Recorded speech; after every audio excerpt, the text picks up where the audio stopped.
بسم اللہ الرحمن الرحیم۔ السلام علیکم ناظرین، آج کی یہ ویڈیو ہم آپ کے لیے اسپیشل لے کر آئے ہیں، اس لیے اسے لائک کیجئے گا اور شیئر بھی ضرور کیجئے گا۔ نبی کریم صلی اللہ علیہ وآلہ وسلم کی مشہور حدیث ہے جو اکثر آپ نے سنی اور پڑھی ہوگی کہ یہود و نصارہ کبھی مسلمانوں کے دوست نہیں ہو سکتے اور یہ مسلمانوں کو نقصان پہنچانے کا کوئی موقع ہاتھ سے نہیں جانے دیتے۔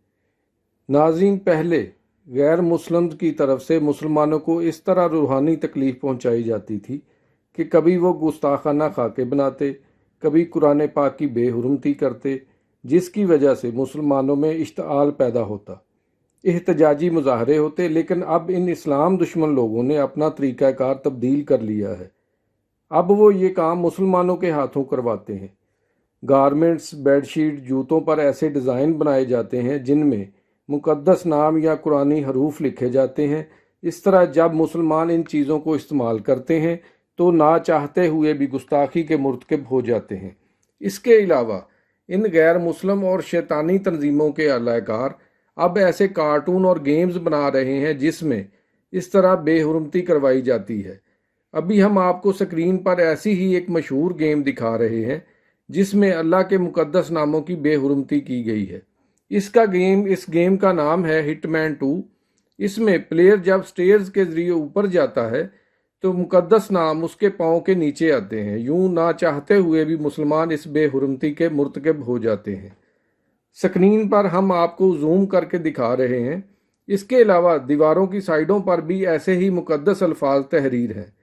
اصل میں ہوتا یہ ہے کہ یہ لوگ خود غیر اعلانیہ گستاخی کرتے تھے، کبھی اعلانیہ گستاخی کرتے تھے، جس سے میڈیا پر ان کے خلاف ایک کمپین چلتی تھی۔ لیکن اب ان شیطانی تنظیموں نے اپنا طریقہ کار تبدیل کر لیا ہے۔ وہ ایسی پروڈکٹ بنا کر انہیں لانچ کرتے ہیں، پھر ان کی ایڈورٹائزنگ کرتے ہیں۔ چونکہ یہ بالکل فری ہوتی ہیں تو لوگ انہیں اپنے موبائل یا کمپیوٹر پر انسٹال کر کے دیکھتے اور کھیلتے رہتے ہیں۔ ان گیمز کے اندر ایسے گرافک استعمال کیے جاتے ہیں جس میں مقدس ناموں یا قرآنی آیات کو استعمال کیا جاتا ہے۔ اس طرح جب ہم یہ گیمز کھیلتے ہیں یا ایسی پروڈکٹ استعمال کرتے ہیں تو بے حرمتی ہوتی ہے۔ آپ یقیناً جانتے ہوں گے کہ یہودی وہ واحد قوم ہے جو دجال کو اپنا مسیحا سمجھتے ہیں، حالانکہ وہ بہت بڑا فتنہ ہے۔ اسی لیے ایسی تمام شیطانی تنظیموں کا یہودیوں سے گہرا تعلق ہوتا ہے۔ چونکہ یہودی مسلمانوں کو اپنا دشمن سمجھتے ہیں، اس لیے خصوصاً مسلمانوں کو نشانہ بنایا جاتا ہے۔ آپ سکرین پر دیکھ رہے ہیں، ہم نے اس گیم ہٹ مین 2 کے خلاف ایک سوشل میڈیا کمپین چلائی ہے۔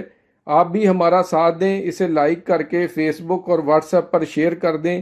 مارخور نیوز کو سبسکرائب کرنا مت بھولیں تاکہ ہمارے جو دوسرے مسلمان دوست ہیں وہ اس بے حرمتی سے بچ جائیں۔